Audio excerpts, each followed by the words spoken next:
যে কোনো কোনো রাজনৈতিক দল নির্বাচন যেন পিছিয়ে যায়, নির্বাচন যেন সঠিক সময় না হয় তার চেষ্টা করছেন। এটা ঠিক হচ্ছে না, কারণ এখন যে দরকার অতি দ্রুত নির্বাচনের মাধ্যমে একটা রাজনৈতিক সরকার দরকার। কারণ দেশের অর্থনীতি, দেশের রাজনীতি, শিক্ষা সবকিছু নির্ভর করছে আগামীতে একটি নির্বাচিত সরকার সেই ব্যবস্থাকে সামনে নিয়ে আসবে। আমি ধন্যবাদ জানাতে চাই যে তারা অতি অল্প সময়ের মধ্যে অন্তত কিছু সংস্কারের কাজ শেষ করতে পেরেছেন, সংস্কার কমিশন। কারণ এটা প্রয়োজন আছে, প্রয়োজন ছিল পরিবর্তনের।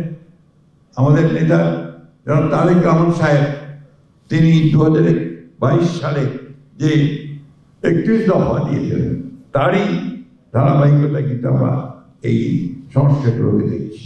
ম্যাডাম দিয়েছিলেন 2016 সালে 20 এপ্রিল, আর আমাদের শহীদ প্রেসিডেন্ট জিয়া আমাদের 19 দফা আমাদের মনে থাকার কথা।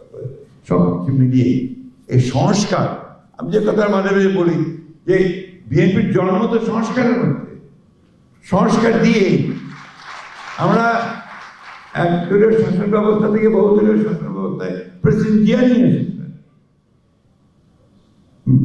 গণমাধ্যমের স্বাধীনতা, freedom of press, president Zia দিয়েছিলেন। জনগণের মৌলিক স্বাধীনতা, অধিকারগুলোকে স্বাধীনতা প্রেসিডেন্ট জিয়া দিয়েছিলেন। Madam presidential form of government থেকে পার্লামেন্টারি ফর্ম অফ গভর্নমেন্টে নিয়ে এসেছিলেন। মেয়েদের লেখাপড়া ক্লাস 12 পর্যন্ত আপনার কোন বিনা খরচে লেখাপড়া ম্যাডাম করেছিলেন। মেয়েদেরকে চাকরি দেওয়া, মহিলা দপ্তর করা, সব তো বিএনপি এবং ম্যাডামের কাছে প্রেসিডেন্সিয়াল কাজ। অথচ এমনভাবে কথা বলা হয় যে বিএনপিকে ভিলেন, কিছু কিছু লোক বলার চেষ্টা করেন। আমি বিস্মিত হই।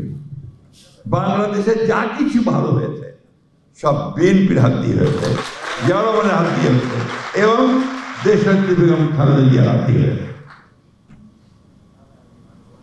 আমার দুঃখ হয়, কষ্টও হয় যখন আমি শুনি কেউ কেউ, আপনাদের আজকাল কি ইউটিউব হয়েছে বিরাট, তার মধ্যে অনেক বিখ্যাত ইউটিউবার আছেন, আপনার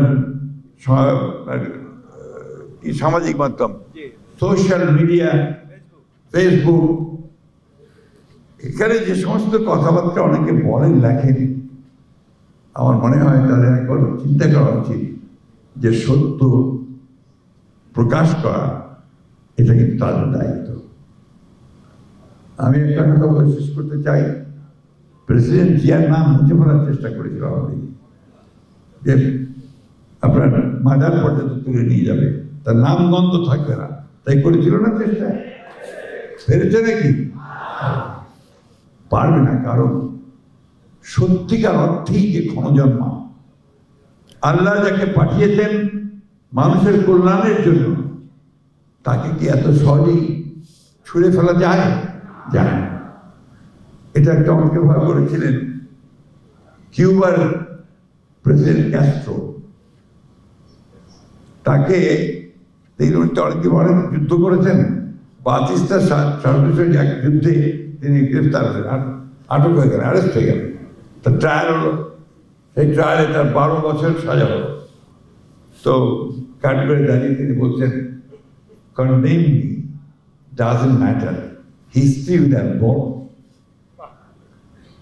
শহীদ প্রেসিডেন্ট জিয়া রহমানকে ইতিহাস ধারণ করেছে, তাকে কন্ডেম করলেও, শাসকেরা কন্ডেম করলেও কিছু যায় আসবে না।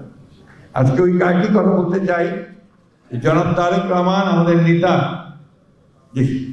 যিনি আজকে নতুন করে বাংলাদেশের নেতৃত্ব দিয়ে বাংলাদেশকে এক গণতান্ত্রিক রাষ্ট্রে রূপান্তরিত করবার কাজ করছেন, তিনি সেই একই ধারার মানুষ, একই ধারার নেতা।